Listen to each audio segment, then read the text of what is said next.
নতুন মাননীয় প্রধানমন্ত্রী এবং মন্ত্রিসভার মাননীয় সদস্যদের শপথ বাক্য পাঠ করাবেন গণপ্রজাতন্ত্রী বাংলাদেশের মহামান্য রাষ্ট্রপতি Mohammad Shahabuddin.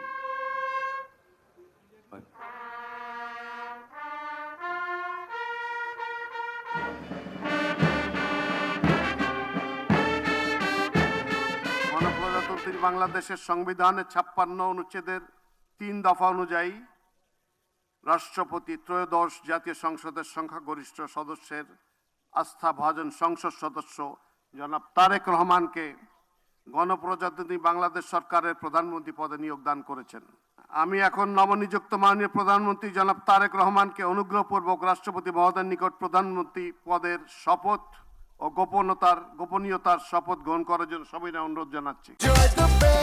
Korean super spicy flavor Mr. Noodles. Oh bro, what a chat. আমি সশ্রদ্ধ চিত্তে তারেক রহমান সশস্ত্র চিত্রে শপথ করিতেছি যে আমি আইন অনুযায়ী সরকারের প্রধানমন্ত্রী পদের কর্তব্য বিশ্বস্ততার সহিত পালন করিব। আমি বাংলাদেশের প্রতি অকৃত্রিম বিশ্বাস ও আনুগত্য পোষণ করিব।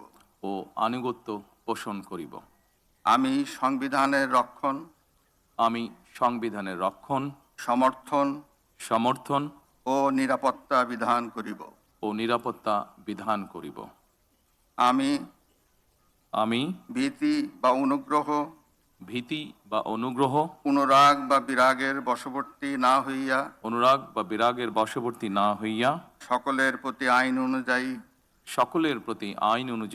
যথাবিহিত আচরণ করিব। এবার মাননীয় প্রধানমন্ত্রীর গোপনীয়তার শপথ পাঠ পরিচালনা করার জন্য রাষ্ট্রপতি মহোদয়কে বিনীত অনুরোধ জানাচ্ছি।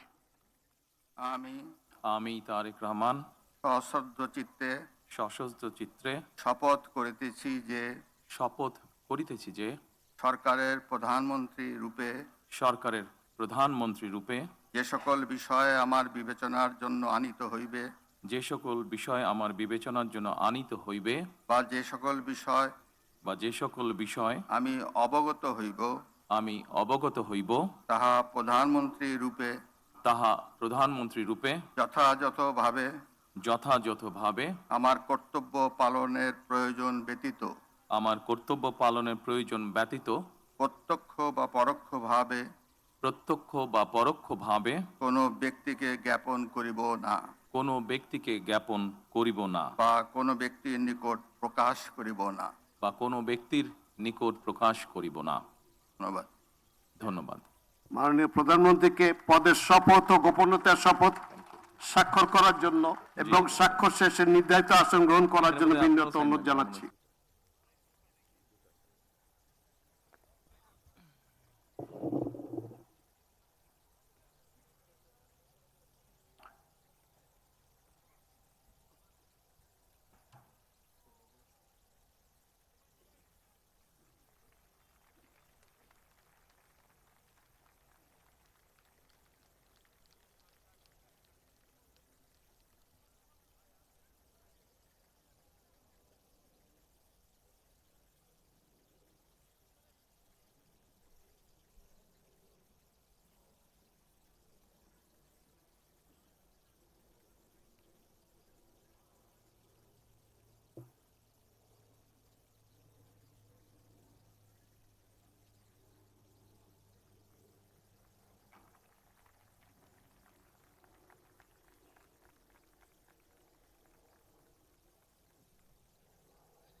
আমি কি নিচে